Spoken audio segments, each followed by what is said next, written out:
Morning everybody, Sam here, Flav here, Ball Street News at 10 daily, 10 a.m. with all the news, right? 10:01 today. 10:01, sorry about that, a little bit late. Obviously we're talking about the Champions League results last night. United were shit in Basel, 1-0 to Basel.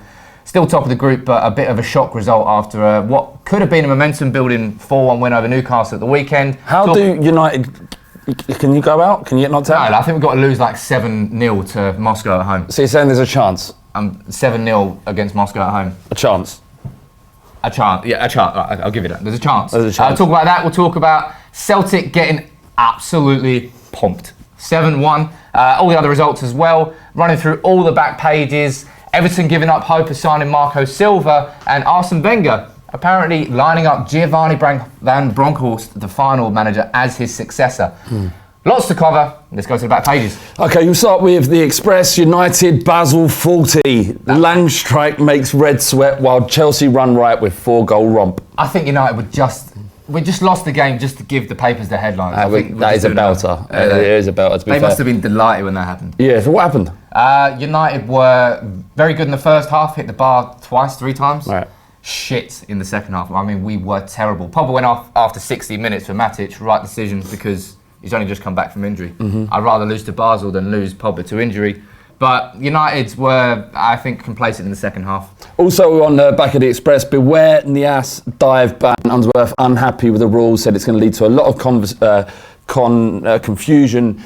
He's basically saying if there's contact, and it will be very hard to decide whether intent was caused. But I mean, there will be appeals, but Nias say he dived. Yeah, I mean, I don't want there to be like a hard line on it. I want us to say if there is an opportunity to discuss whether someone simulated, and people that know the game can agree en masse. It doesn't matter whether there's contact enough. If someone dives, they dive. I mean, does it mean it's got like the FA's got the dubious goal board? Have they got like a diving board? Yeah, exactly. And not a diving board. Not literally a diving lovely. board, but yeah. Hazard, on the back of the Independent, Hazard, rampant Blues could have scored more.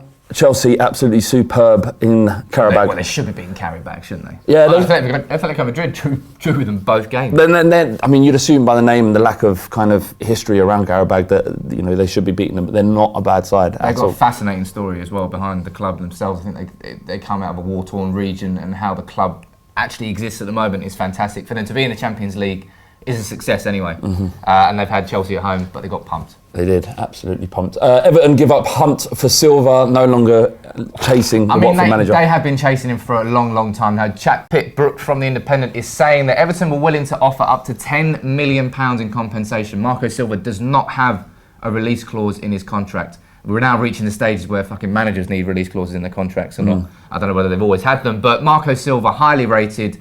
Watford have no intention of letting him go halfway through the season and have told Everton, back the fuck off. And they finally, by the sounds of it, listened. But Everton fans, let us know in the comments, do you just go back after Marco Silva in the summer? Do you then stay with Unsworth until the end of the season? Or do you need to bring somebody in between November and May to, I don't know, they're in a situation where there is a gamble. They probably should stay with Unsworth to the end of the season and go double hard for Silva in the summer. He is a great manager, and I think he'll do good things. Mail, Basel 40, United leave it late. The United late defeat to big jolt for Jose, and William puts Chelsea through.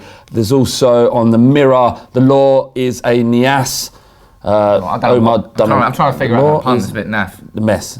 Mess? The law is a mess, Nias, I think. Omar Dive ruling dangerous to the game, says Unsworth. And finally, we've got the Star, which goes for guns go for Gio, Dutch ace targeted to take over from Wenger. Now, Giovanni van Bronckhorst, we were looking at his career so far. He obviously played underneath Wenger for, I think, 3 years, played for Barcelona, an excellent player for Holland as well. When he went to final, we're in a tough situation. Financial, not a crisis at the club, but maybe a crisis. They were definitely in dire straits. He went in, really tough start. I think they got pumped like 7-8-0 by PSV really early doors. And that's like, I don't know, Celtic getting beaten 8-0 by Rangers. But he stayed, went through the club, brought the kids through, and final won the league last year. And he's a young manager in managerial terms, but I think he's 42. We'll say he's got a lot of his career ahead of him. But Arsenal fans, let us know in the comments. Van Bronckhorst, is that a name you expected to be linked with? And that is that because whoever you bring in to replace Wenger is a risk. But someone like Van Bronckhorst, maybe it's an extra little bit of a risk. What do you think about this? I mean, you said pretty much it all, but there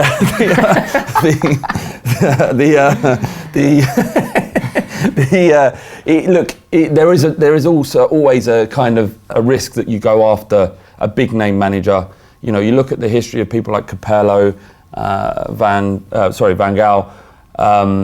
You know, all of these managers before have done great things in the past, and then they come into a new job and they don't do it. You know, so I think going the approach of people like Watford, Hull, like Spurs, that looking for a manager who's actually youthful and has new ideas and understands the game in a way that perhaps the older managers don't, is probably the correct move for Arsenal. And you've got to remember, you know, they're taking over from institutionalised Arsenal. You know, this is Wenger's Arsenal. There will be a transitional period, and having a young, sort of forward-looking, open-minded manager will be crucial, you know, in order to negate that transitional period. Take them forward. We've got Najib Ahmed in the comments saying, no thanks, we need Allegri.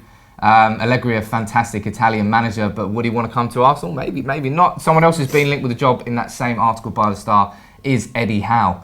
I think his stock may have dipped a little bit over the last 6 to 8 months. You know, did fantastic at the start with Bournemouth, but they've stagnated a little tiny bit. I don't think his stock has dipped. I think he's.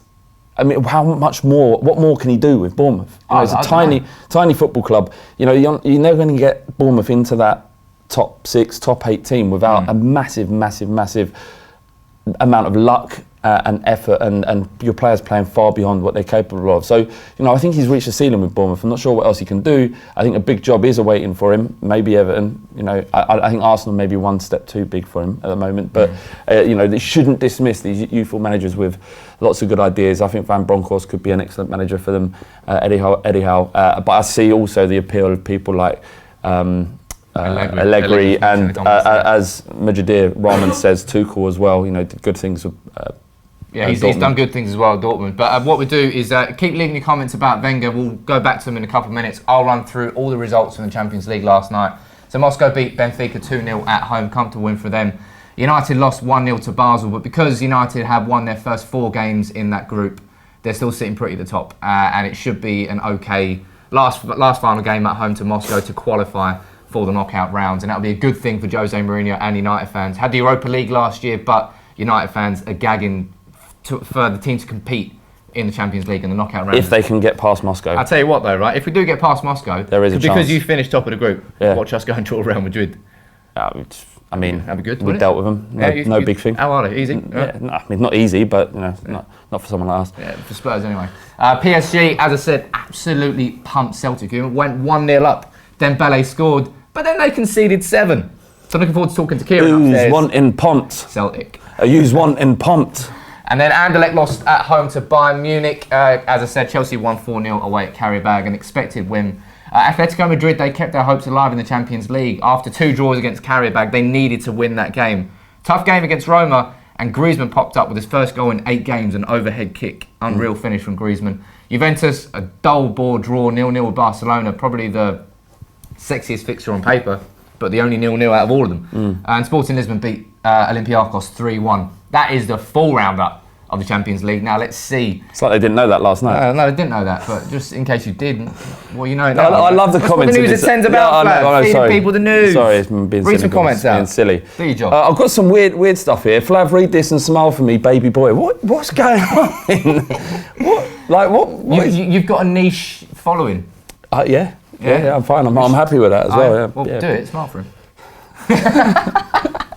And Ben Saber says Flav is a pussy. No bullshit podcast. Go on, mate. It's on Long Ball Street. Go and look at it. I ain't a pussy. We've got a comment here from Jay Sammer saying several managers would avoid the Arsenal job at all costs. And like when Moyes replaced Fergie, it was a poison chalice job. It could have been Moyes. It could have been Van Gaal. It could have been Mourinho. That was always going to be hiding to nowhere. I think that first season after Fergie, it was going to be such a difficult job. And going into this Arsenal after Wenger is going to be so hard to get, because Arsenal fans, a lot of Arsenal fans got it in their head that Wenger's the problem. Yeah. And as soon as you take him out and a new manager comes in, all of a sudden Arsenal are going to win the league again.